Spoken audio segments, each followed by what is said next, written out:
ब्रह्मांडे भ्रमित कौन भाग्यवान जीव। ब्रह्मांडे भ्रमित कौन भाग्यवान जीव। गुरु कृष्ण प्रसादे पाए भक्ति लता बीज। गुरु कृष्ण प्रसादे पाए भक्ति लता बीज।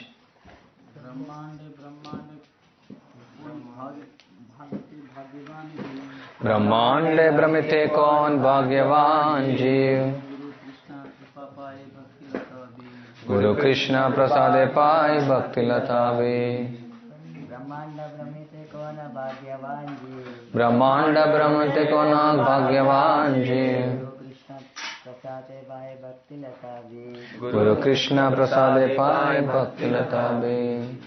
ब्रह्मांडे भ्रमिते कौन भाग्यवान जीव। ब्रह्मांडे भ्रमिते कौन भाग्यवान जीव। गुरु कृष्ण प्रसादे पाए भक्ति लता बीज। गुरु कृष्ण प्रसादे पाए भक्ति लता बीज। బ్రహ్మాండ భ్రమితే బ్రహ్మాండ భ్రమిత ఈ బ్రహ్మాండంలో పరిభ్రమిస్తూ ఈ బ్రహ్మాండంలో ప్రవహించు కోన ఎవడో భాగ్యవాన్ పరమ భాగ్యవంతుడైన జీవ జీవుడు గురు గురుదేవుని గురుదేవుని కృష్ణ శ్రీకృష్ణుని ప్రసాదే ప్రసాదే అనుగ్రహం చే అనుగ్రహం చే పాయ పాయ పొందుతాడు పొందుతాడు భక్తిలత భక్తిలత భక్తిలత భక్తిలత బీజ బీజాన్ని భావము భాష్యం ఇచ్చినది అభయచరణారంద భక్తి సంప్రోపాల కర్మానుసారము జీవులందరూ బ్రహ్మాండమంతటా పరిభ్రమిస్తూ ఉన్నారు.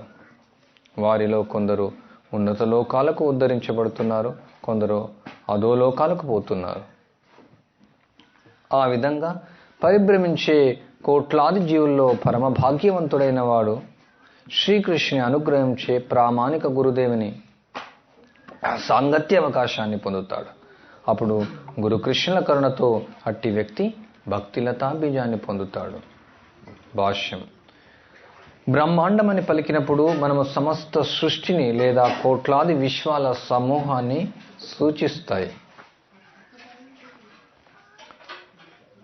అన్ని బ్రహ్మాండాలలో అసంఖ్యాకమైన లోకాలున్నాయి. ఆ లోకాలలో అంటే వాయువులో, నేలపై, నీళ్లలో అసంఖ్యాకమైన జీవులు ఉన్నారు. సర్వత్రా కోటాను కోట్ల మంది జీవులున్నారు. వారందరూ మాయచే జన్మజన్మాంతరాలుగా కామ్య కర్మ ఫలభోగంలో నియుక్తులై ఉన్నారు. భౌతికంగా బద్ధులైన జీవుల పరిస్థితి ఇది. ఇటువంటి పలువురు జీవులలో నిజంగా భాగ్యవంతుడైన వాడు కృష్ణుని కరుణచే ప్రామాణిక గురుదేవుని సంపర్కంలోకి వస్తాడు. శ్రీకృష్ణుడు ఎల్లరి హృదయాల్లో ఉన్నాడు. ఎవడేని ఏదేని కోరిక ఆ దేవదేవుడు అతని కోరిక తీరుస్తాడు. మనిషి దైవవశాత్తుగా లేదా భాగ్యవశాత్తుగా కృష్ణ చైతన్య ఉద్యమ సంపర్కంలోనికి వచ్చి దానితో సాంగత్యం చేయగోరితే హృదయస్థుడైన శ్రీకృష్ణుడు అతనికి ప్రామాణికుడైన గురుదేవుని కలుసుకునే అవకాశాన్ని ఇస్తాడు. ఇదే గురుకృష్ణ ప్రసాద అని పిలువబడుతుంది. శ్రీకృష్ణుడు సకల జీవులపై కృప చూపడానికి సిద్ధంగా ఉన్నాడు. జీవుడు భగవద్ అనుగ్రహాన్ని కోరిగానే ఆ దేవదేవుని ప్రామాణిక గురుదేవుని కలుసుకునే అవకాశాన్ని అతనికి ఇస్తాడు. అటువంటి భాగ్యశాలి గురుకృష్ణులు ఇరువురు చేప రక్షితుడై ఉంటాడు.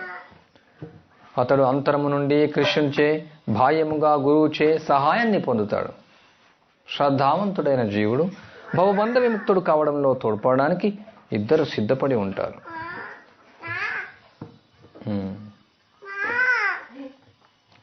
కన్నా హరే కృష్ణ సరికూర్చో నేను. మనిషి ఏ విధంగా ఇట్టి భాగ్యవంతుడు కావచ్చునో శ్రీల నారద ముని జీవితంలో చూడవచ్చును. పూర్వజన్మలో అతడు దాసీపుత్రుడు. అతడు గౌరవనీయమైన స్థితిలో జన్మించకపోయినప్పటికీ అదృష్టవశాత్తుగా అతని తల్లి కొందరు వైష్ణవుల సేవలో నెలకొని ఉన్నది. చాతుర్మాస సమయంలో ఆ వైష్ణవులందరూ విశ్రాంతిగా ఉన్నప్పుడు ఆ పిల్లవాడు వారి సేవలో నెలకొన్నాడు. ఆ పిల్లవాడి కృపతో వైష్ణవులు తమ ఉచ్చిష్టాన్ని తినడానికి ఇచ్చారు.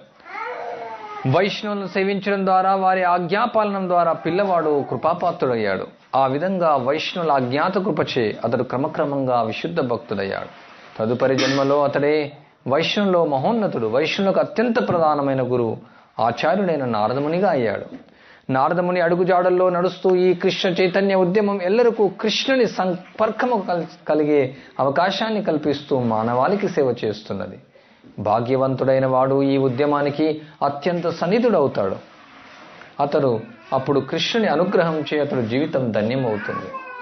ప్రతి ఒక్కనిలో నిద్రాణంగా కృష్ణ భక్తి ఉన్నది. అయితే మంచి భక్తుల సాంగత్యంలో ఆ ప్రేమ వెల్లడి అవుతుంది. దీనిని గురించి చైతన్య చరితాంతంలో ఈ విధంగా చెప్పబడు. నిత్య సిద్ధ కృష్ణ ప్రేమ సాధ్య కబునాయ్ శ్రవణాది శుద్ధ చిత్తే కరయే ఉదాయ్. నిద్రాణంగా కృష్ణ భక్తి ప్రతి ఒక్కరిలో ఉన్నది. కేవలం భక్తుల సాంగత్యం ద్వారాను వారు సదుపదేశములు విని హరే కృష్ణ మంత్రాన్ని జపించడం ద్వారాను అట్టి నిద్రాణమైన కృష్ణ ప్రేమ జాగృతం అవుతుంది. ఈ రకంగా మనిషి భక్తిలతా బీజాన్ని పొందుతాడు. గురు కృష్ణ ప్రసాదేపాయ్ భక్తిలతా బీజ్. వందేహం శ్రీ గురుం శ్రీయుత పదకమలం శ్రీ గురున్ వైష్ణవాంశ శ్రీ రూపం సాగరజాతం సహగణ రఘునాథాన్వితం తం సజీవం సాద్వైతం సావధూతం పరిజన సహితం కృష్ణ చైతన్య దేవం శ్రీ రాధా కృష్ణ పాదాన్ సహగణ లలిత శ్రీ విశాఖాన్వితాంచ మూకం కరోతి వాచాలం పంగం లంఘయతే గిరిం యత్కృపాతమహం వందే శ్రీ గురున్ దినతాలినం.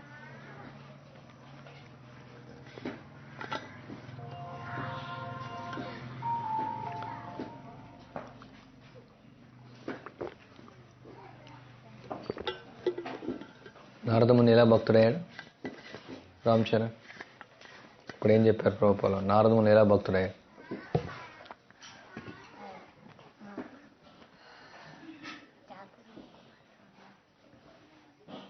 చాతుర్మాసంలో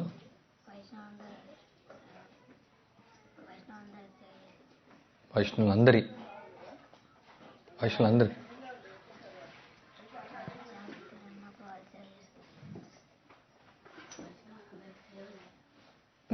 ఎట్లా వచ్చారు అక్కడ?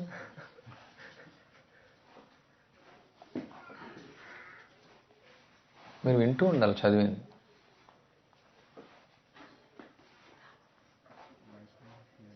వైష్ణవ సేవ చేశాడు. ఎప్పుడు? ఎక్కడ? వాళ్ళ ఇంటి దగ్గర. ఏం చేశాడు? ఏం చేశాడు సేవ అంటే?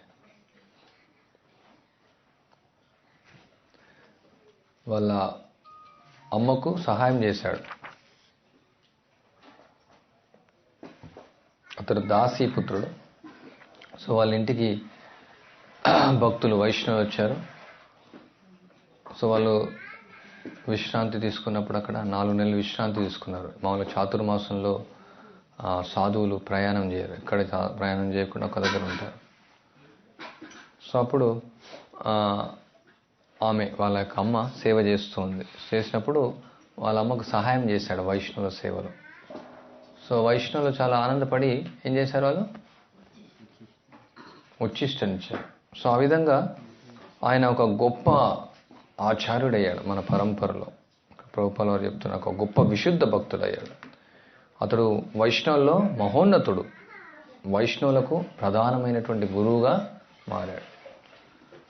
సో ఇక్కడ ఆచార్యుల యొక్క కృప ద్వారా మనకు ఈ యొక్క భక్తిలత బీజం గురువు యొక్క కృప ద్వారా వస్తుందనేసి ప్రభుపాల వారు ఇక్కడ ఉదాహరణ ఇస్తున్నారు. మనం ఇక్కడ 3వ అపరాధం గురించి చర్చిస్తున్నాం. గురోర్ అవజ్ఞ. ఆధ్యాత్మిక గురువు యొక్క ఆదేశాలను ఉల్లంఘించకూడదు. మరి ఎవరైనా ఆధ్యాత్మిక గురువు? ఆధ్యాత్మిక గురువు ఈ కర్మానుసారంగా బ్రహ్మాండం అంటే ప్రభుపాల వారు ఇక్కడ వివరిస్తున్నారు. బ్రహ్మాండం అంటే 14 లోకాలనే కాదు దీని యొక్క అర్థం. కోట్లాది విశ్వాల సమూహం. మామూలుగా ఈ శాస్త్రజ్ఞులు కూడా వాళ్ళు చెప్పలేరు అసలు ఏమని. ఎన్నో ప్లానెట్స్ ఉన్నాయని చెప్తారు. అసలు అవన్నీ కూడా బ్రహ్మాండాలు. సో ఎన్నో బ్రహ్మాండాలు ఉన్నాయి. ఆ బ్రహ్మాండాల్లో అలా అసంఖ్యాకమైనటువంటి లోకాలు ఉన్నాయి. కొన్ని వాయువులో ఉన్నాయి, కొన్ని నీళ్ళపై ఉన్నాయి, కొన్ని నీళ్లపై ఉన్నాయి, కొన్ని అగ్నిలో ఉన్నాయి. సో అనంతమైనటువంటి లోకాలు ఉన్నాయి. ఆ లోకాల్లో ఎవరున్నారు? కోటాను కోట్ల జీవులు ఉన్నారు. జీవులు మామూలుగా చాలా సంఖ్యలో ఉన్నారు. మనం ఇక్కడ గుర్తించబడుతున్నాం కాబట్టి మనం ముఖ్యమైన వాళ్ళం అనుకుంటాం. కానీ ఒక మామూలుగా చిన్న గుంటలో నీళ్లు ఉన్నాయి, దానిలో 10 చేపలు వేసాం, చేపలు ఉన్నాయనుకో. అదే కొంచెం చెరువులోకి వెళ్తే 50 చేపలు కూడా తక్కువే ఆ చెరువు. ఇంకా నదిలోకి వెళ్తే కొన్ని వేల చేపలు కూడా తక్కువే. సముద్రంలోకి వెళ్తే లక్షల చేపలు ఉంటాయి. ఆ సముద్రంలో చేపలు ఎక్కడో ఉంటాయి, లక్షల చేపలు. ఆ సముద్రం యొక్క పరిమితితో చూస్తే ఆ చేపలు నథింగ్. సో ఇక్కడ అనంత కోటి బ్రహ్మాండాల్లో కోట్లాను కోట్ల జీవులు ఉన్నారు. ఆ కోట్లాను కోట్ల జీవులతో మనం పోల్చుకుంటే మనం ఎంత చాలా తక్కువ మన సంఖ్య. భగవంతుని యొక్క దివ్యమైనటువంటి దేహ కాంతిలోంచి జీవులు వస్తూ ఉన్నారు. ఈ బ్రహ్మజ్యోతి భగవంతుని యొక్క దివ్యమైనటువంటి కాంతి, కృష్ణుని యొక్క దివ్య శరీరంలోంచి జీవులు వస్తూనే ఉన్నారు. అందుకని అన్లిమిటెడ్ అన్నమాట. ఎన్నో కోటాను కోట్ల జీవులు వస్తూనే ఉన్నాయి భగవంతుని యొక్క దివ్య శరీరం నుంచి. అండ్ మహావిష్ణు యొక్క శరీరం నుంచి, రోమరంధ్రాల నుంచి అనంత కోటి బ్రహ్మాండాలు వస్తూనే ఉన్నాయి. ఒక పక్క పుడుతూనే ఉన్నాయి, ఇంకో పక్క ప్రళయంలో ఎంటర్ అవుతూనే ఉన్నాయి. అన్లిమిటెడ్ యాక్చువల్గా, అనంతమైనటువంటి విషయాలు. సో ఈ విధంగా అనంతమైనటువంటి బ్రహ్మాండాల్లో అసంఖ్యాకమైనటువంటి జీవులు ఉన్నారు. సో వాళ్ళు ఏం చేస్తున్నారు? జన్మ జన్మాంతరాలుగా కామ్య కర్మ భోగంలో నియుక్తులై ఉన్నారు. ఈ బద్ధ జీవుల పరిస్థితి ఎలా ఉందంటే హీనంగా ఉంది. ఎందుకంటే జీవుడి యొక్క సహజ స్వభావం ఆనందంగా ఉండడం. కృష్ణ యొక్క సాంగత్యాన్ని వదిలివేసింది మనం బద్ధ జీవులం. సో యొక్క కృష్ణ యొక్క సాంగత్యాన్ని వదిలివేసి మనం చేప ఏ విధంగా నీటిలోంచి బయటికి తీస్తే ఎలా కొట్టుకుంటుందో ఆ విధంగా మనం కొట్టుకుంటూ ఉన్నాం, ఇక్కడ విలవిలలాడుతూ ఉన్నాం. సో ఆ జీవికి వేరే అవకాశం లేదు, కృష్ణ యొక్క సాంగత్యం తిరిగి కలిగించడం తప్ప వేరే అవకాశం లేదు. సో అది ఎలా కలుగుతుంది ఇక జీవికి తిరిగి ఆ యొక్క సాంగత్యం, ఆ యొక్క అవకాశం? ప్రభుపాల వారు ఇక్కడ చెప్తున్నారు, ప్రతి ఒక్కరి హృదయాల్లో కృష్ణుడు ఉంటాడు. చైత్య గురువు అంటారు. ప్రతి ఒక్కరు సర్వస్సాహం హృది సన్ని విష్ణు. ప్రతి ఒక్కరి హృదయాల్లో ఎవరుంటారు? పరమాత్మగా భగవంతుడు ఉంటాడు. సో ఎవరైతే కోరికుంటే, నేను దేవదేవుని వదిలేసాను, తిరిగి ఆ దేవదేవుని యొక్క సేవ నేను చేయాలని కోరికుంటే దైవవశాత్తుగా, భాగ్యవశాత్తుగా వాళ్ళు కృష్ణ చైతన్య ఉద్యోగ సంపర్కంలోకి వస్తారు. అంటే పవిత్ర భక్తుని యొక్క సాంగత్యంలోకి వస్తారు, ప్రామాణిక గురువు యొక్క సాంగత్యంలోకి వాళ్ళు వస్తారు. అప్పుడేమవుతుంది? గురు కృష్ణ ప్రసాదం, ఒక గురువు యొక్క కృప, కృష్ణ యొక్క కృప వాళ్ళకు లభిస్తుంది. ఏం లభిస్తుంది? ఏం లభిస్తుంది?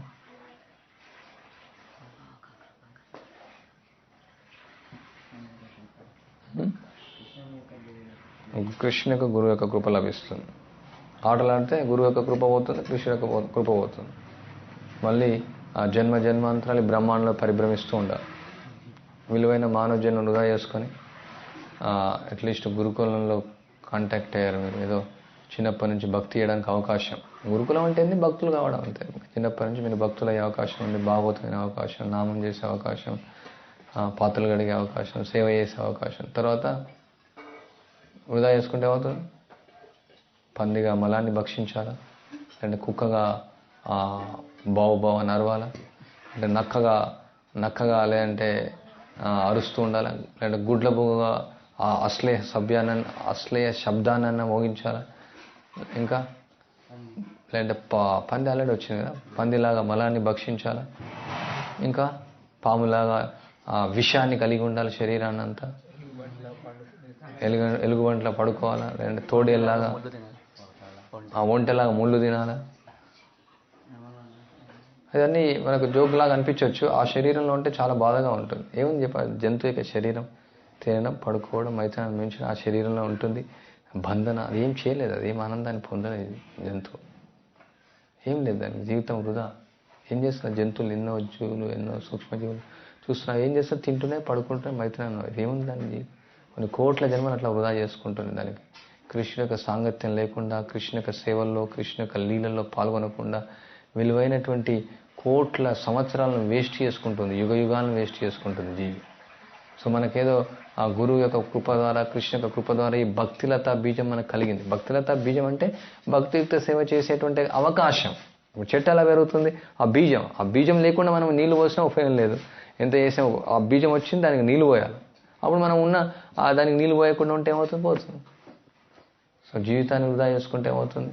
మళ్ళీ ఇక్కడ ప్రభుపాల చెప్పిన కర్మానుసారంగా ఈ జీవి జన్మాంతరాలు ప్రతిభ్రమిస్తూనే ఉంటుంది. ఆ విధంగా ఆ జీవి కృష్ణ యొక్క సాంగత్యం లేకుండా ఆ విలవిలలాడుతూ ఉంటుంది. ఎప్పుడు మనం ఎన్నో కోట్ల జన్మలు వదిలేసి వచ్చాం ఆల్రెడీ కృష్ణ, అందుకని ఇన్ని బాధలు పడుతూ ఉన్నాం. ఎప్పుడు ఈ బాధలు అంతమవుతాయని మనకు అనుకుంటూ ఉన్నాం, బట్ ఇంకా కూడా విలువైన జీవితాన్ని వృధా చేసుకుంటూ ఉన్నాం.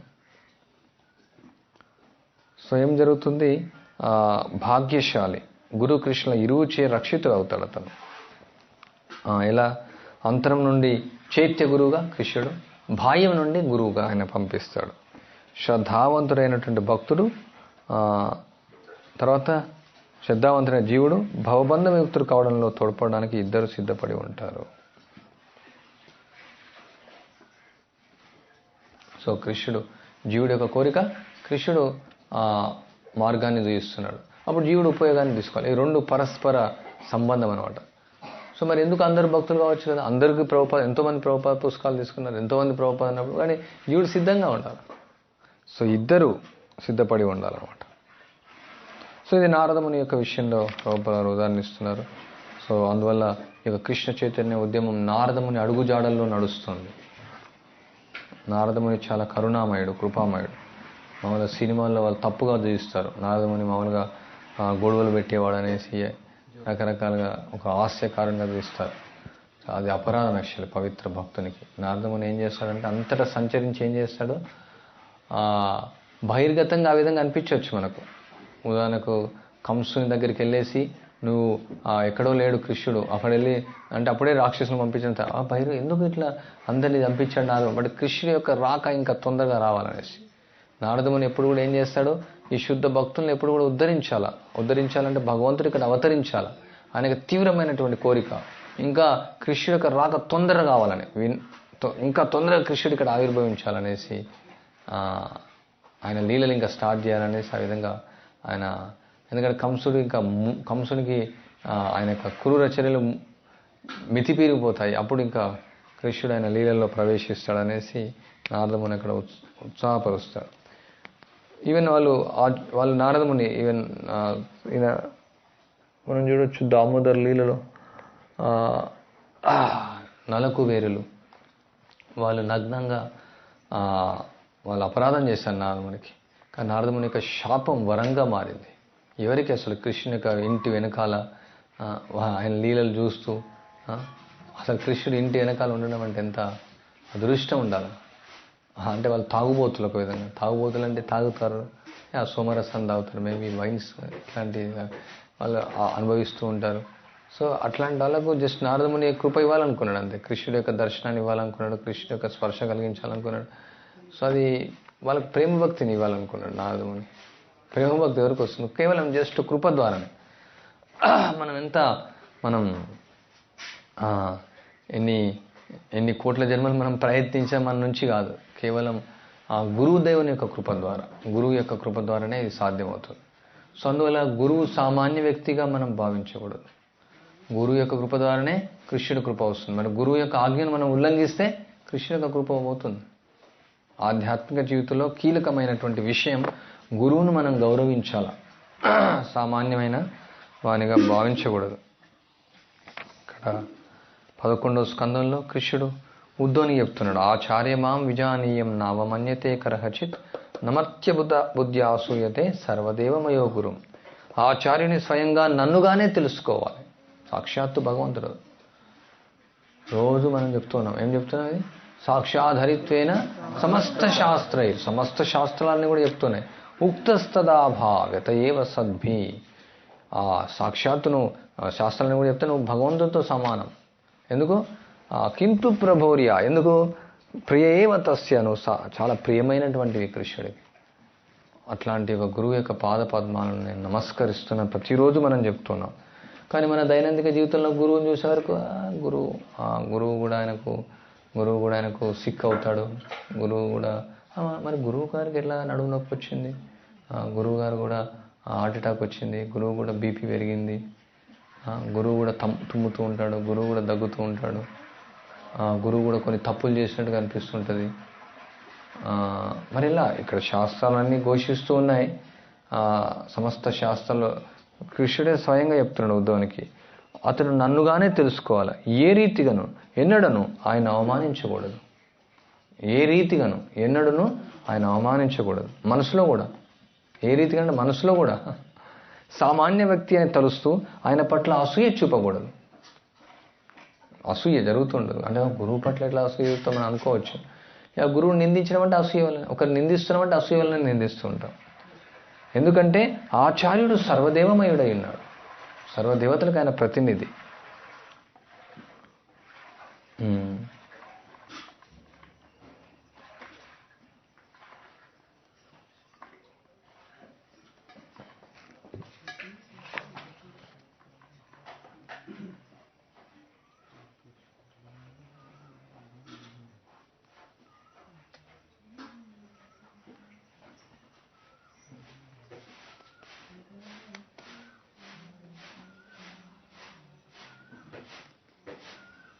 ఎలా చూడాలి మన గురువును? సామాన్య వ్యక్తి కాకుండా భగవంతుని ప్రతినిధిగా. మన సామాన్య వ్యక్తిగానే కనిపిస్తాయి. మనలానే 2 చేతులు ఉంటాయి, మనలానే 2 కళ్ళు ఉంటాయి, మనలానే స్నానం చేస్తాడు, మనలానే మలాన్ని విసర్జిస్తూ ఉంటాడు, మనలాగానే ఆయన కూడా రోగం వస్తుంది, మనలానే ఆయన శరీరం వదిలేస్తుంటాడు. ఎలా?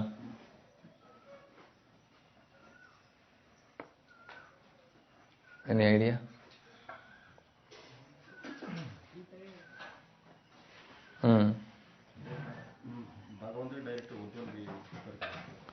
భగవంతుడు చెప్పాడు.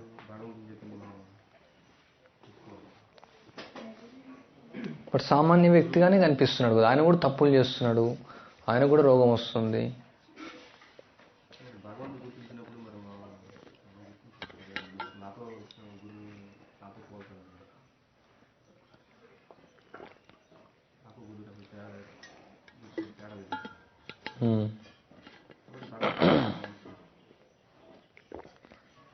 భగవంతుడు గుర్తించాడు కాబట్టి.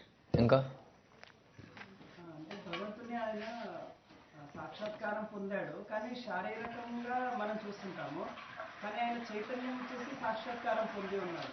సో ఆ జ్ఞానము శిష్యులకు ఇస్తాడు కాబట్టి, ఆ భగవంతుని ఇంట్రడ్యూస్ చేసింది గురువు కాబట్టి భగవంతుని గురువు సమానంగా చూడాలి శిష్యుడు. కానీ శరీరం అనేది ఇక్కడ సంబంధం లేదు, ఆయన చైతన్యాన్ని ఆయన షేర్ చేస్తున్నాడు శిష్యుడికి కాబట్టి సమానంగా చూడాలి. ఇప్పుడు మామూలుగా భౌతికమైన శరీరం చూస్తే సేమ్ లాగానే కనిపిస్తుంది, కానీ ఆయన చైతన్యం మొత్తము కలుషితం లేకుండా ఉంది, కానీ శిష్యుడిని మాత్రం కలుషితంగా ఉంది కాబట్టి. ఇంకా చూసే కళ్ళు లేవు, చూసే కళ్ళు లేవు, చూడడానికి కళ్ళు లేవు. కృష్ణుడి యొక్క ముఖ్య ఉద్దేశం అంటే జీవిలో ఉద్ధరించడం. గురువు కూడా అటువంటి బాధ్యత తీసుకుంటారు కాబట్టి కృష్ణుడి తరపున అటువంటి బాధ్యత తీసుకుంటారు. అదంతా తత్వపరంగా మనకు అర్థమవుతుంది. తత్వపరంగా మనకు అర్థమవుతుంది. ఆయన గొప్పవాడు, గురువుతో సమానమైనటువంటి వాడు, కృష్ణుడితో సమానమైనటువంటి వాడు, కృష్ణుడు చాలా ప్రియమైనటువంటి వాడు, రోజు మనం వాడుతూ ఉన్నాం. కానీ జనులు చూస్తుంటే మనకు ఆ విధంగా అనిపిస్తలేదు కదా. ఆయన కూడా తప్పులు కనిపిస్తున్నాయి ఆయనలో. ఆయన శ్లోకాలు కూడా తప్పు చెప్తూ ఉన్నాడు. ఆయన కొన్నిసార్లు మనకు తప్పుడు నిర్ణయాన్ని ఇస్తున్నాడు, కొన్నిసార్లు తప్పుగా ప్రవర్తిస్తుంటాడు.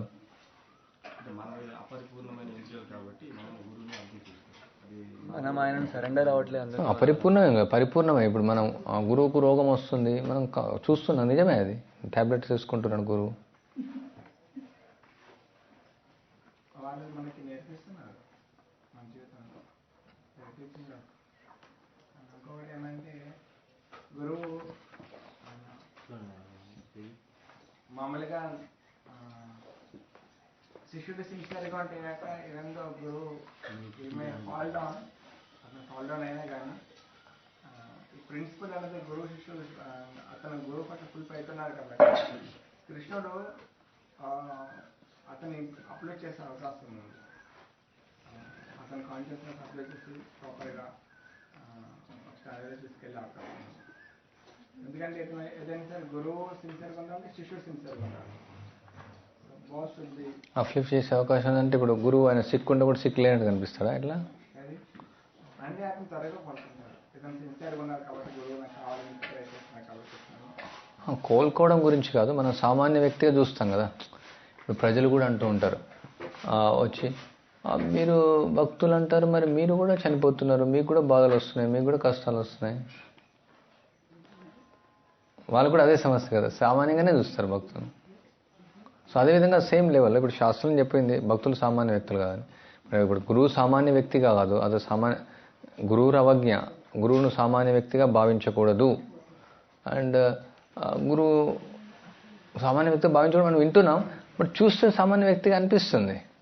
ఇప్పుడు కృష్ణుడు సామాన్య వ్యక్తి కాదు, కానీ ప్రజలు ఏం చెప్తారు, ఎట్లా సామాన్య వ్యక్తి కాదు, ఆయన అందరి వస్త్రాలన్నీ అపహరిస్తున్నాడు, యుధిష్ఠిరుడికి అబద్ధం ఆడమని చెప్పాడు, తర్వాత కర్ణుడి దగ్గరికి వెళ్ళి చీటింగ్ చేశాడు, తర్వాత యుద్ధం నుంచి వారిపోయాడు.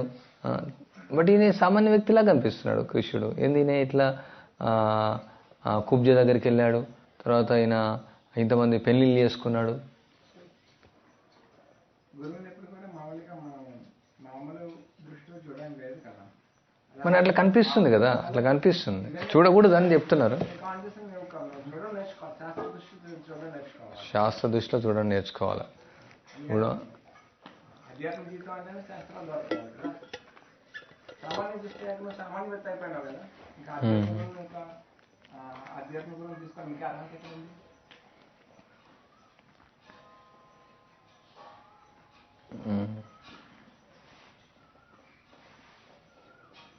అధ్యాత్మ జీవితం అంటే శాస్త్రాల ద్వారా పోవాల్సింది, శాస్త్ర దృష్టి ద్వారా పోవాల్సింది.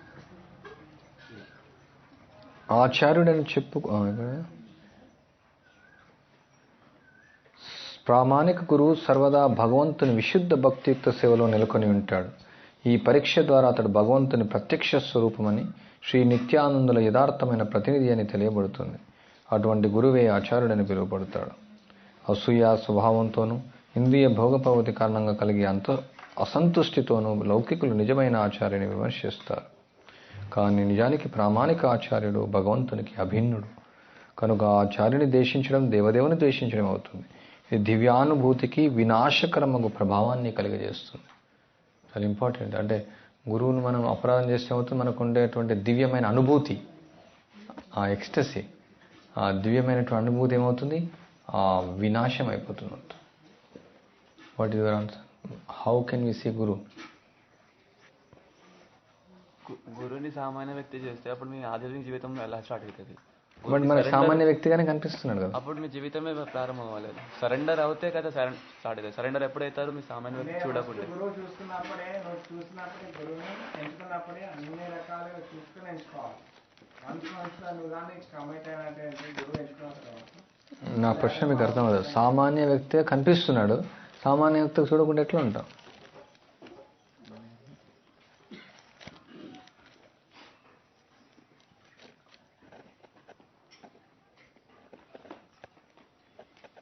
Simple answer.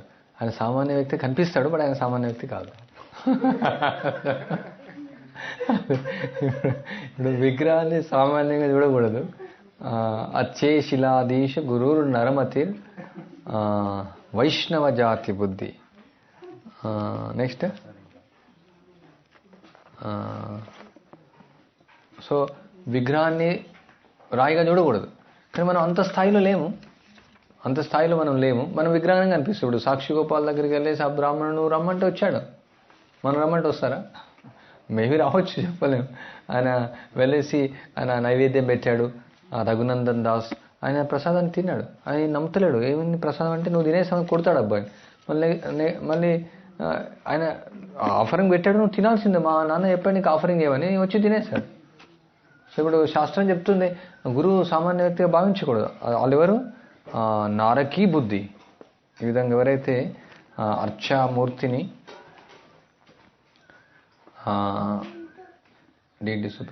Matter made of stone, ఎవరైతే విగ్రహాన్ని రాయితో తయారు చేస్తాను, రాయి కానీ మెటల్ కానీ లేదంటే వుడ్ కానీ తయారు చేసి అనుకుంటారు, ఆధ్యాత్మికుడు సామాన్య వ్యక్తిగా భావిస్తారు. తర్వాత వైష్ణవుని యొక్క క్యాస్ట్ కులాన్ని ఎవరైతే చూస్తారో, గురువు యొక్క పద్మాల్లో ఇది డిస్టర్బెన్స్గా ఉంది కొంచెం. దేవాదేవుని యొక్క ఇక్కడ పర్సనల్ ఆర్డినరీ వాటర్, ఇక్కడ గంగను సామాన్యమైనటువంటి నీళ్ళుగా భావించడం,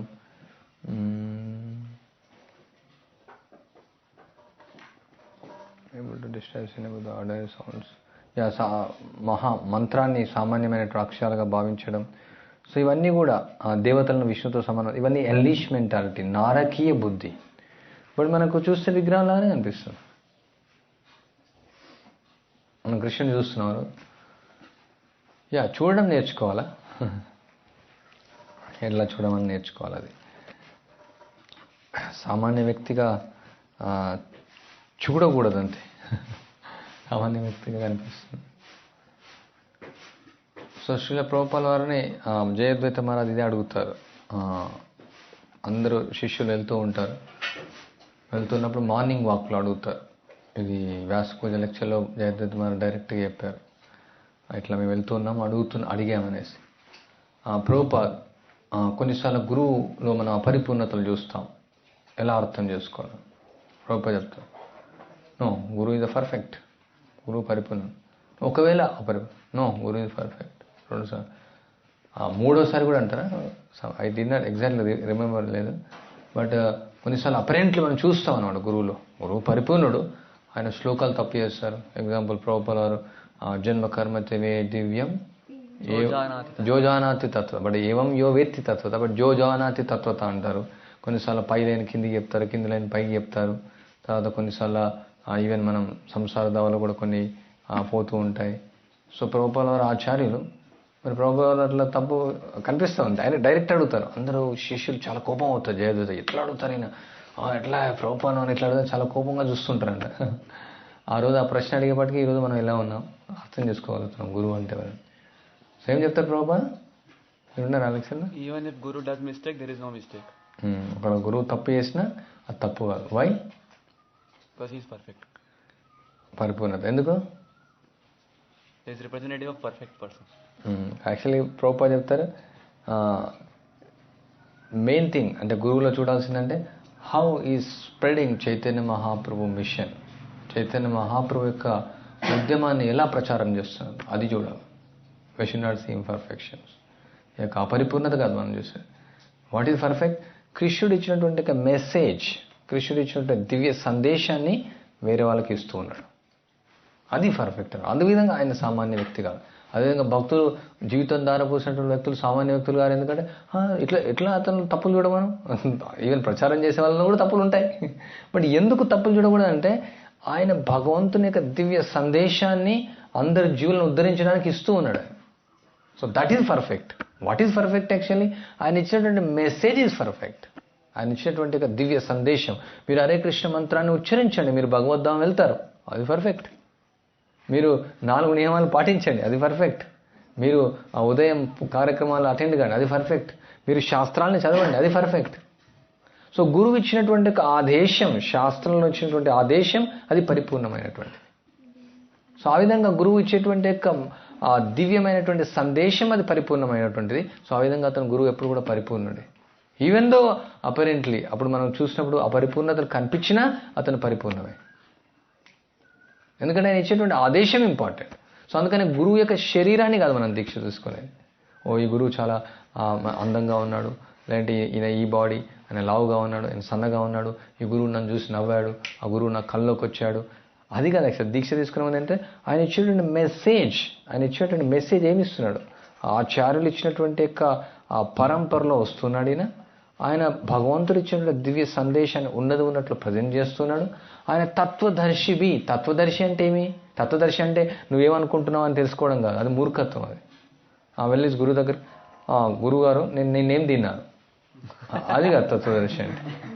మూర్ఖులు తత్వదర్శిని తప్పుడు వ్యాఖ్యానం ఇస్తూ ఉంటారు. మూర్ఖులు తత్వదర్శి అంటే వాడి కిబ విప్ర కిబన్యాసి శూద్రకేనై సై కృష్ణ తత్వవేత్తవ ఏ గురువు. గురువు అంటే ఎవరు? శాస్త్రంలో ఏం చెప్పిన తత్వ. ఆ తత్వానికి అర్థమైంది. ఈవెన్ అతను బ్రాహ్మణుడై ఉండొచ్చు, కుక్క మాంసం చండాలుడై ఉండొచ్చు, సన్యాసి అయి ఉండొచ్చు, ఏ వంశానికి చెందిన. బట్ ఎవరు? కృష్ణ తత్వవేత్త. తత్వదర్శి అంటే కృష్ణ తత్వవేత్త. కృష్ణ సంబంధ విజ్ఞానం ఆయనకు తెలుసు. మేబీ మనం కొన్నిసార్లు తప్పుగా చూడవచ్చు, మనం కొన్ని రైట్గా చూడవచ్చు, మనం గుర్తించకపోవచ్చు. అందుకనే గురువును ఏ విధంగా అతను ఇచ్చేటువంటి కృష్ణ తత్వ విజ్ఞానం, కృష్ణ తత్వం ఏ విధంగా ఆయన ఇస్తున్నాడు. మీరు చండి మంత్రం చేయమని ఇస్తున్నాడా, కాళీ మంత్రం చేయమని ఇస్తే అది ఇంపర్ఫెక్ట్, అప్పుడు తప్పు. లేదు పర్లేదు మీరు మాంసం తినండి, జపం చేయండి, నేను దీక్షిస్తా అని చెప్తున్నాడు, అది తప్పు. ఒకవేళ ఆయన ఈ భగవద్గీత ఇది త్రైత సిద్ధాంతం చదవండి అని చెప్తే అది తప్పు. ఎందుకంటే ఉన్నదే విశిష్టాద్వైతం, ద్వైతం, లేదంటే అచింత్యాభేద భేద తత్వం. అచింత్యాభేద భేద తత్వాన్ని దర్శనం చేసుకున్నాడు ఆయన, తత్వదర్శి అంటే. తత్వాన్ని దర్శనం, తత్వ రూపంలో భగవంతుని దర్శిస్తున్నాడు, భగవంతు యొక్క నామరూప గుణాలను ప్రచారం చేస్తున్నాడు. అందుకని తత్వపూర్వకంగానే చూడాలన్నమాట. సెంటిమెంటల్గా ఏదో మాట్లాడుతూ ఉంటారు మూర్ఖంగా. ఆయన తత్వదర్శి, ఇలా నేను ఈ తప్పు చేయకపోతే నన్ను తప్పు అనుకుంటున్నాను, నా గురించి తెలుసుకోలేదు. ఒక ఆయన వెళ్ళేసి ఇట్లా గురువుగారి దగ్గరికి, గురువారు మీ యొక్క ఆశీర్వాదం ఇవ్వండి అన్న. సడన్గా ఆశీర్వాదం, ఓకే ఆశీర్వాదం. బయటకు వచ్చేసి నాకు నేను డైవర్స్ ఇచ్చేసి కొత్త మ్యారేజ్ చేసుకోవాలనుకుంటున్నా, నా గురువుగారు ఆశీర్వాదం ఇచ్చేసానండి. గురువుగారు అట్లా చెప్పాలంటే నాకు ఆశీర్వాదం అడిగినాను, కానీ గురువు నా మనసులో తెలుసుకున్నాడు కదా, తెలుసుకొని ఆశీర్వాదం ఇచ్చాడు. నా మనసులో నేను తెలిసిపోయింది కదా, అందువల్లనే ఆశీర్వాదం ఇచ్చాడు. లేకుంటే అప్పుడు ఆశీర్వాదం ఇవ్వడు కదా, నేనేమనుకున్నా తెలిసి ఉండాలి కదా. ఆయన గురువు కదా. గురువు అంటే ఏంది? యస్మిన్ విజ్ఞాతే సర్వమేతం విజ్ఞాతం భవతి. ఎవరైతే కృష్ణుడు తెలుసుకుంటాడో ఆయన అన్ని తెలుసుకుంటాడు. ఆయన గురువు కృష్ణుడు తెలుసు కాబట్టి అన్నీ తెలిసి ఉండాలి ఆయనకు. నేను మనసులో ఏమనుకున్నా తెలిసి ఉండాలా, నా హృదయంలో ఏమనుకున్నా తెలిసి ఉండాలా, నేను పూర్వం ఏమనుకున్నా తెలిసి ఉండాలా, తర్వాత ఏం చేస్తాను, ఏం నాన్ సెన్స్ చేస్తాను తెలుసుకుండాలా, ముందేం నాన్ సెన్స్ చేసి తెలుసుకుండాలా. అప్పుడు ఆయన ఆశీర్వాదం ఇచ్చాడు. మూర్ఖత్వం. మనం ఏం నాన్ సెన్స్ చేస్తాను గురువు ఎట్లా తెలుస్తుంది? మనం మంచులో చేయడానికి గురువుకి ఎట్లా తెలుస్తుంది? తెలుస్తుంది. ఎలా తెలుస్తుంది? పరమాత్మ సమాహిత. ఆయన పరమాత్మకు చాలా క్లోజ్. సో పరమాత్మ ద్వారా కనెక్షన్, పరమాత్మ ద్వారా కనెక్షన్. ఒక ఆయన ఇలా చెప్తున్నాడు, నేను ఇట్లా వెళ్తున్నాను అంటే సంథింగ్. చాలామంది ప్రభుపాద శిష్యులు సడన్గా ప్రభుపాద కనిపించారు. అంటే నేను చాలామంది చెప్తుంటారు ప్రభుపాద శిష్యులు, నేను అసలు ఈ ఈస్టర్న్ రిలీజన్ పైన నాకు ఇంట్రెస్ట్ లేదు, వీళ్ళంతా మోసగాళ్ళు ఉన్నారు, బట్ నేను వెతుకుతున్నాను. అప్పుడు సడన్గా నాకు ప్రభుపాద కనిపించారు, తర్వాత భక్తులు కనిపించారు. సో పరమాత్మ కనెక్షన్ అనమాట, పరమాత్మ ద్వారా. సో అందువల్ల మనం గురువు దగ్గరికి వెళ్తాం, గురువుగారు మీరేం చెప్తే మేము అది చేస్తాం, మీరేం చెప్తారు జస్ట్ మీరు ఆదేశించండి. ఎందుకంటే గురువు తెలుసు. ఎలా తెలుసు? కనెక్షన్ విత్ పరమాత్మ. మనమేం ఆలోచిస్తున్నాం అదే కాదు. ఆయన భూత భవిష్యత్ వర్తమాన కాలాలు గురువుకు తెలుసు అంటే దాని అర్థం ఏంది? మనం భూతం ఏం చేసాం, వర్తమానం ఏం చేస్తున్నాం, తర్వాత ఏం చేస్తామని కాదు. ఆయన జ్యోతిష్యాలయం కాదు ఆయన చేసేది. ఈవెన్ జ్యోతిష్యులు కూడా అన్నీ కంప్లీట్ ఏం చెప్పలేరు. ఆయన ఎవరు? మన జ్యోతిష్యం చెప్తాడు. ఆయన ఏం చెప్తాడు? భూత భవిష్యత్ వర్తమాన కాలాల్లో ఎవరు మనం? నత్వేవాహం జాతునాశం నత్వం నేమే జనాధిప నచైవన భవిష్యామం సర్వేవ. మనము ఇంతకుముందు మనం వేరు, ఇప్పుడు వేరు, తర్వాత వేరు. సో నువ్వు కృష్ణుడి యొక్క అంతరంగా, కృష్ణుడి యొక్క సేవకుడు, నువ్వు బద్ధజీవి, ఎన్నో కోట్ల జన్మలు ఇంతకుముందు ఎత్తావు, ఇప్పుడు ఎత్తుతూ ఉన్నావు, తర్వాత ఎత్తుతావు. అందుకని ఇదంతా ఈ పరిభ్రమను మార్చి నువ్వు భగవంతుడి సేవకి వెళ్ళమని చెప్తున్నావు. అది గురువు యొక్క తత్వదర్శి అంటే. తత్వదర్శి అంటే మనం ఏమేం చేస్తున్నామని కాదు. కొన్నిసార్లు మనం భౌతికంగా చూడడం అంటే ఇదొకటే కాదు, భౌతికంగా చూడడం అంటే చాలా ఉన్నాయి విషయాలు. మనం గురువు దగ్గరికి వెళ్తాం, నా గురువు గారిని ఈ విధంగా అడిగాను కానీ గురువు ఒప్పుకోలేదు. అప్పుడు మనం భౌతికంగా ఆలోచిస్తాం, గురువుని ఎందుకు ఒప్పుకోలేదు, అసలు మాకు తెలియదు కానీ ఇట్లా వేస్తే భలే ఉంటుంది, అట్లా వేసే వాళ్ళు జస్ట్ భౌతికంగా ఆలోచిస్తుంటాం మనం. మా గురువు గారు యాక్చువల్ ఇట్లా చెప్పారు, అట్లా కాలేదు, ఇట్లా అయిపోయింది చూడండి అని చెప్పింది అంత తప్పే. ఎన్నో అవుతాయి. బట్ ఇక్కడ పాయింట్ మెయిన్, అసలు గురువు అంటే ఎవరు? గురువు అంటే యాక్చువల్లీ భగవంతుని యొక్క ప్రతినిధి. ఆయన దేనికి ప్రతినిధి? ఈ యొక్క బద్ధ జీవుని భౌతిక ప్రపంచం నుంచి ఆధ్యాత్మిక లోకానికి తీసుకెళ్లడం కోసం ఇది ట్రాన్స్పరెంట్ వయా మీడియా. ఆ యొక్క పారదర్శకత, మనం చేసినటువంటి సేవ గురువు ద్వారా భగవంతుడికి వెళ్తుంది. డైరెక్ట్గా మనం కృష్ణుడికి వెళ్ళలేం కాబట్టి. సో గురువు ఈ జీవిని భగవద్ధామం తీసుకొని వెళ్తాడు. ఎలా తీసుకొని వెళ్తాడు? ఎందుకంటే ఎప్పుడు తీసుకొని వెళ్తాడు? ఇక్కడ కృష్ణదాస్ కవిరాజ్ గోస్వామి మొదటి చాప్టర్లో అన్ని దీని గురించి రాస్తున్నారు. ఎలా తీసుకెళ్తాడంటే ఆయన ఈ శిష్యుడు చేసినటువంటి సేవను కృష్ణుడికి అర్పిస్తాడనమాట. ఎప్పుడైతే ఆయన యొక్క పారదర్శకత, జస్ట్ ఆయన ఏం తీసుకోడు. ఆయన ఇదే భాషలో కూడా ఉంది, ఆచార్యుడని చెప్పుకునినా భగవత్ సేవ భావన లేకపోతే మనిషి అపరాధిగా పరిగణించబడతాడు. నేను ఆచార్యుడని చెప్పుకోవచ్చు, బట్ ఆయన భగవత్ సేవా భావన ఏందైనా భగవత్ సేవా భావన, నేను ఈ జీవులందరినీ కృష్ణుడి సేవలోకి తీసుకొని వెళ్ళాలి. So that is the qualification, that is the perfection. Perfection అంటే ఏంటి? పరిపూర్ణత. ఈ servant of the lord, 24 hours ఈ సర్వింగ్. హరీశ్వరి ప్రభు ఇచ్చారు ప్రభుపాద గురించి. ఆయన మహాభాగవత్. దానిలో ఏం చెప్తున్నారు ప్రభుపాల వారు ఎంత పర్ఫెక్ట్ గురు అని ఎట్లా తెలుస్తుంది? 24 hours కృష్ణ కాన్షియస్నెస్, 24 గంటలు కృష్ణ చైతన్యంలోనే ఉన్నారు. మేబీ శ్లోకాలు తప్పు చెప్పొచ్చు, పాడడం తప్పు పాడొచ్చు, మేబీ కొంచెం అనువాదం అటు ఇటు కావచ్చు, కానీ అక్కడ కాదు పాయింట్. ఇక్కడ ఒక శిష్యుని అనవసరంగా తిట్టొచ్చు, ఒక శిష్యుని ఊరికే తిట్టొచ్చు, ఒక శిష్యుడు తప్పు చేయకముందు తిట్టొచ్చు. ప్రభుపాద సమయంలో కూడా ఎన్నో అయినాయి. ఒక శిష్యుడు చెప్తే అసలు ఆ రోజు నేనేం చేయలేదు, కానీ ప్రభుపాద వచ్చిన పని చాలా అరిచాను, నేనేం మాట్లాడలేదు, కానీ ఇంకా నాకు ఆనందంగా ఉంది.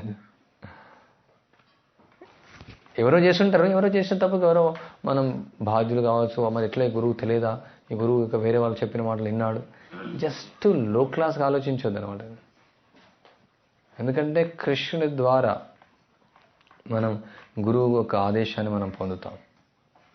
ఎవరో ఒకటి చెప్పడం వల్ల, ఎవరో ఒకటి చేయడం వల్ల కాదు. ఇక్కడ యాక్చువల్లీ గురువు యొక్క తక్కువ స్థానం అయిపోతుంది అనేసి. సో ఇక్కడ చూడొచ్చు మనం ప్రభుపాల వారిలో ఎన్నో అని కాదు, కొన్ని చూడొచ్చు తాళ్ళు తక్కువ. ప్రభుపాల సడన్గా కిచెన్లోకి వెళ్ళేసి ఆఫరింగ్ చేయకుండా ఆయన తీసుకుంటారు. ప్రభుపాల నాట్ ఆఫర్, ఇట్స్ ఓకే అని చెప్తారు. మనం ఆ విధంగా చేయడానికి లేదు. కొన్ని ఆ విధంగా అత్యున్నత స్థాయిలో ఉండి కూడా వాళ్ళు చేయొచ్చు. ప్రభుపాద ఒకసారి 7 Up తీసుకొని రమ్మంటారు, ఇంకా అందరూ స్టార్ట్ చేశారు 7 Up తాగడం. బాంబే టెంపుల్కి వెళ్తే అన్ని 7 Up పడి ఉన్నాయి. ప్రభుపాద అంటే డైజెషన్ కొంచెం ప్రాబ్లం, అందువల్ల అది డైజెషన్ అవుతుంది తీసుకున్నాను, సెన్స్ ఎంజాయ్మెంట్ కోసం కాదు. అప్పుడు స్టాప్ చేస్తారు. ఆయన కూడా తీసుకోరు. అందుకని సామాన్య వ్యక్తిగా భావించకూడదు అనమాట. సామాన్య వ్యక్తిగా భావించకూడదంటే ఆయన సామాన్య వ్యక్తి కాదు. ఆయన సామాన్య వ్యక్తిగా మనకు బయటికి కనిపిస్తుంది కాబట్టి ఆ విధంగా మనం చూస్తాం.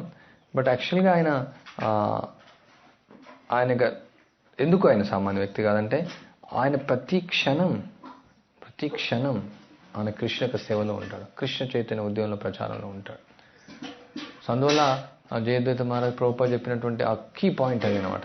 ఎందుకంటే ఈ ఋత్విక్స్ మూర్ఖులు వాళ్ళు అదే అంటారు అనమాట, ఓన్లీ ప్రభుపాదే అనువాదం చేయొచ్చు, ఓన్లీ ప్రభుపాదే గురువు, ఇప్పుడంతా గురువులు పడిపోతున్నారు, ఎవరు పర్ఫెక్ట్ లేరు అనేసి. అంటే ఆ విధంగా కూడా ప్రభుపాదని ఇంపర్ఫెక్ట్ చేస్తున్నారు వాళ్ళు. ఎందుకంటే ప్రభుపాద ఎవరిని గురువులు తయారు చేయలేరా? వీళ్ళంతా ఇట్లా అన్ని ఈ వర్తమాన గురువులందరూ కూడా అపరాధాలు చేస్తూ ఉంటారు వాళ్ళు, గురువు అపరాధులు వాళ్ళు. కానీ అక్కడ పాయింట్ ప్రభుపాద ఏం చెప్పారు? అందరూ 10,000 మందిని శిష్యులను తీసుకోమని చెప్పారు, అందరూ గురువులు కావాలని చెప్పారు, ఎవ్రీబడి షుడ్ బికమ్ గురువు అని చెప్తారు. అది ఎలా అవుతాం మరి మనం పర్ఫెక్ట్గా ఎలా అవుతాం? చైతన్య మహాప్రభు ఉద్యమంలో ప్రతి ఒక్కరు గురువు కావాలని చెప్తారు, ఎవ్రీబడి. ఎలా? అది గురువు యొక్క ఆదేశం. చైతన్య మహాప్రభు చెప్తున్నారు యూ షుడ్ ఆల్ బికమ్ గురు. ఆయన యొక్క ఆదేశం ప్రకారం మనకు అర్హత లేదు. బట్ ఏం లేదు ఇక్కడ గురువు అంటే ఈ యొక్క మెసేజ్ ఇచ్చినటువంటి ప్రభుపాద నాకేం క్వాలిఫికేషన్ లేదు. మరి ఏముంది క్వాలిఫికేషన్? ఇచ్చినటువంటి ఒక దివ్య సందేశాన్ని ఉన్నట్లు వేరే వాళ్ళకి ఇస్తుంది. అది చూడాలన్నమాట గురువు. అది ఇంపార్టెంట్, అది ప్రాముఖ్యత. ఆయన ప్రభుపాద వారు ఇచ్చినట్టే మాట్లాడుతున్నారా లేదా, భక్తి సిద్ధాంత ప్రకారం మాట్లాడుతున్నారా లేదా, లేదంటే భక్తివినోద్ ఠాకూర్ మాట్లాడుతున్నారు లేదా, శాస్త్రం ప్రకారం మాట్లాడుతున్నారా లేదా, సో ఆయన సొంతంగా ఏమైనా మార్చుతున్నారా అంటే ప్రధాన సూత్రాలు. సో ఆ విధంగా పర్ఫెక్ట్ అనమాట. సో అందుకే ప్రభుపాద చెప్తారు is perfect because is spreading Chaitanya Mahaprabhu sankirtana movement, that's why is perfect. Chaitanya Mahaprabhu sankirtana ఉద్యమాన్ని ముందుకు తీసుకొని వెళ్తున్నారు కాబట్టి పరిపూర్ణుడే. అది ముఖ్యం అన్నమాట, అది చూడాలి మనం ఏం చేస్తున్నాం అనేసి. సో ఆ విధంగా మన అందరిలో కూడా మనం అపరాధాలు చూడొచ్చు. వాళ్ళ ఒక మ్యాగజైన్ తయారు చేశారు వాళ్ళు, బ్యాక్ టు ప్రభుపాద అనేసి. వాళ్ళ మ్యాగజైన్ ఋత్విక్స్ మూర్ఖులు అందరి గురువుల ఈ అపరాధాలన్నీ కూడా దానిలో రాస్తూ ఉంటారు అన్నమాట. వాళ్ళకి అదే పని అన్నమాట, మూర్ఖులు, మర్త్య బుద్ధి, నారకీయులు, నాస్తికులు, పాషండులు, మాయావాదులు వాళ్ళు గురువుకి అపరాధం చేస్తూ ఉంటారు. ఆ విధంగా కనిపించవచ్చు, అపరెంట్గా కనిపిస్తాయి, కానీ వాళ్ళకి కాన్సెప్ట్ అర్థం కాలేదు వాళ్ళకి. సో అందుకని గురువు ఏం చేస్తాడు? నేను గురువును, నేను సాక్షాత్ భగవంతునితో సమానం.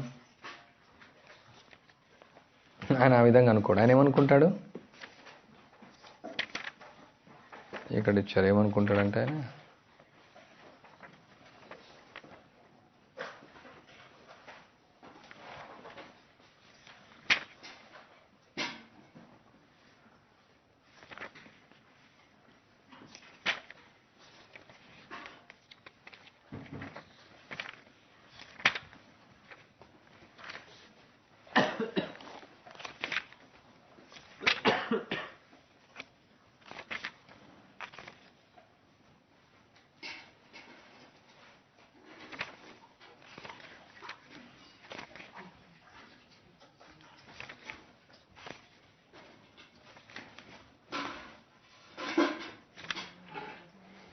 శ్లోకం ఇక్కడ ఉండాలి.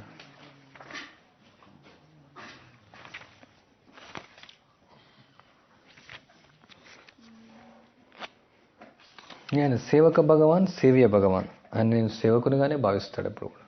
ఆయన నేను భగవంతునిగా భావించాడు. శాస్త్రాలు చెప్తున్నాయి భగవంతునితో సమానంగా ఆరాధించాడు, భగవంతునిగా ఆరాధించమని చెప్పట్లేదు. సో ఆయన ఆ విధంగా ఎప్పుడు కూడా అహంకారంగా ప్రవర్తించాడు.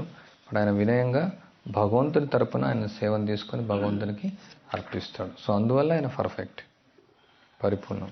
సో అందువల్ల ఈ బహిర్గతంగా చేసినటువంటి తప్పులను మనం చూసేసి అపరాధంగా చేయకూడదు. సో అది అపరాధంగా అవుతుంది. తర్వాత ఆయన ఇచ్చినటువంటి ఆదేశాలను ఉల్లంఘించడం, తర్వాత ఇంకా కొన్ని పాయింట్స్ చర్చిస్తాం. రేపు ఏమైనా ప్రశ్నలు ఉన్నాయా?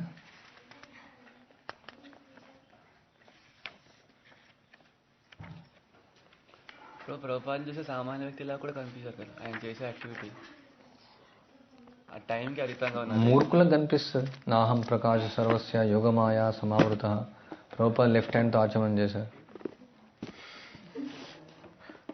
మూర్ఖులకు ఏదైనా అదే కనిపిస్తాయి. మూర్ఖులకు ఇప్పుడు మహాభారతంలో ఎన్నో ఉన్నాయి, ఇప్పుడు ఓన్లీ కృష్ణుడు చేసే తప్పులే వాళ్ళకి కనిపిస్తాయి. అందుకనే ఈ యొక్క యోగమాయ ద్వారా వాళ్ళకు కప్పివేస్తారన్నమాట. సో అందువల్ల ఆ పవిత్ర భక్తులు కనిపించారంట అంత ఈజీగా, అందరికి అవలభ్యం కారు. ఆ విధంగా ఎంతోమంది ప్రభుపాద ఉన్నప్పుడు అందరూ ఏం కాలేదు. స్వామీజీ మీరు ఇట్లా చేస్తారు, అట్లా స్వామి వాళ్ళకి అర్థం కాదు. సో అందుకనే కృప అనేది ఉండాలి. అందుకే వాళ్ళ సేవ చేయాలి. వాళ్ళ సేవ చేస్తే అప్పుడు అర్థమవుతుంది వాళ్ళ యొక్క ఘనత. ప్రభుపాద వారు సామాన్య వ్యక్తిగా మనకు కనిపించారు. అసలు ఆయన యాక్టివ్ ఎవరు కూడా గురువులు సామాన్య వ్యక్తి ఎలా కనిపిస్తారు మనకు? వాళ్ళ యొక్క ఆ ట్రాన్సెండెంటల్ హ్యాపీనెస్ మనం చూడలేదు. దివ్యమైనటువంటి ఒక తేజస్సు వల్ల చూడొచ్చు. శిష్యులు చెప్తుంటారు ప్రభుపాద ఒక తేజస్సు వస్తుంటుంది. ఆయన చూడగానే జస్ట్ ఫ్లాట్ అయిపోతారు ప్రభుపాదం చూడగానే, వాళ్ళు చెప్పినటువంటి ప్రకారం. ఇప్పుడు కొందరు మూర్ఖులు కూడా ఉన్నారు, అపరాధం చేసేవాళ్ళు కూడా ఉన్నారు, సామాన్య వ్యక్తిగా ప్రభుపాదం చూసేవాళ్ళు కూడా ఉన్నారు, ప్రభుపాదం క్రిటిసైజ్ చేసేవాళ్ళు కూడా ఉన్నారు. ఆ విధంగా మాయ వాళ్ళకు అట్లాంటి అదే టైంలో చూస్తారనమాట. మనం చూడొచ్చు ఇప్పుడు ఒక భక్తుల్లో మంచి చూడాలంటే ఎప్పుడు మంచిగా అనిపిస్తుంది, చెడు చూడాలంటే అదే టైంలో మనం అక్కడికి వస్తాం అనమాట. నన్ను అంటూ ఉంటారు, నేను ఇప్పుడే జస్ట్ నేను ఇట్లా చేశాను మామూలుగా. సో నేను తప్పు చూడాలనేసి వెతుకుతూ ఉన్నాను, కరెక్ట్ అదే టైంలో నేను వెళ్తుంటాను. సో అదే టైం. సో అదేవిధంగా గురువుని మనం మహాత్ముగా చూడాలంటే అవే లక్షణాలు మనకు కనిపిస్తాయి, తప్పు చూడాలి అదే టైంలో కనిపిస్తాయి. జనరల్గా చాలా కేర్ఫుల్గా ఉంటారు గురువులు, అట్లాంటి విధంగా చేయకుండా చాలా స్ట్రిక్ట్గా ఉంటారు. ఇప్పుడు ఒకసారి అయితే అప్పుడు మనం చాలా చీప్గా ఆ విధంగా బిహేవ్ చేయకూడదు. కొన్ని సంవత్సరాల క్రితం బెంగళూరులో ప్రెస్ వాళ్ళు పిలిచారు, ఇట్లా ఋత్విక్